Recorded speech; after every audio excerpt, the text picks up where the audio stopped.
கர்த்தருடைய பரிசுத்த நாமத்திற்கு ஸ்தோத்திரம். உங்கள் அனைவரும் சந்திப்பதில் மிகவும் மகிழ்ச்சி. எடுத்துக்கொள்வோமா? ஏசாயா எழுதின தீர்க்கதரிசன புத்தகம் 43வது அதிகாரம் 18வது 19வது வசனம். முந்தினவைகளை நினைக்க வேண்டாம், பூர்வமானவைகளை சிந்திக்க வேண்டாம்.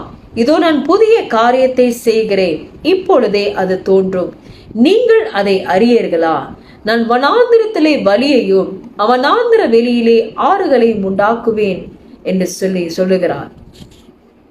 நம் மனிதனுடைய சுபாவத்தை பார்த்தனாக்கா, நம்மளுடைய வாழ்க்கையில எத்தனையோ நன்மையான காரியங்கள், நன்மையான நினைவுகள் நடந்த பொழுதிலும் கூட அநேக நேரத்தில் இதை மறக்கக்கூடியவர்களாக இருக்கிறோம்.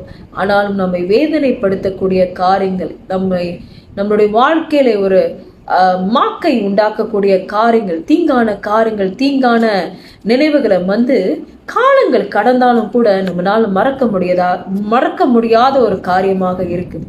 சரிங்களா? பிறர் நம்மளை குறித்து தவறாய் பேசும் பொழுது, நம் செய்யாத ஒரு காரியங்களை செய்தோம் என்று சொல்லும் பொழுது, அல்லது நமக்கு புறம்பான செயல்களை செய்யும் பொழுது, அது அநேக நேரத்துல நம்மனால மன்னிக்கவோ அல்லது மறக்கவோ கூடாத ஒரு காரியமா இருக்குது. சரிங்களா?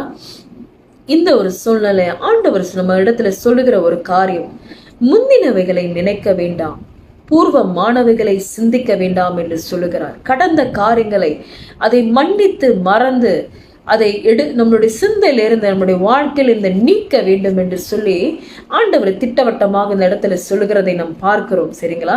ஏனென்றால் நம்ம உதாரணத்துக்கு எடுத்தோம்னாக்கா, நம்ம ஓட்டப்பந்தயம் ஓடிக்கொண்டு இருக்கும்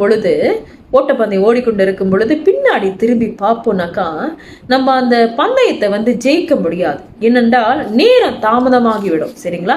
நமக்கு முன்னுக ஓடுகிறவர்கள் எல்லாம் ஓடி ஜெயிச்சிருவாங்க. நம்ம ஓட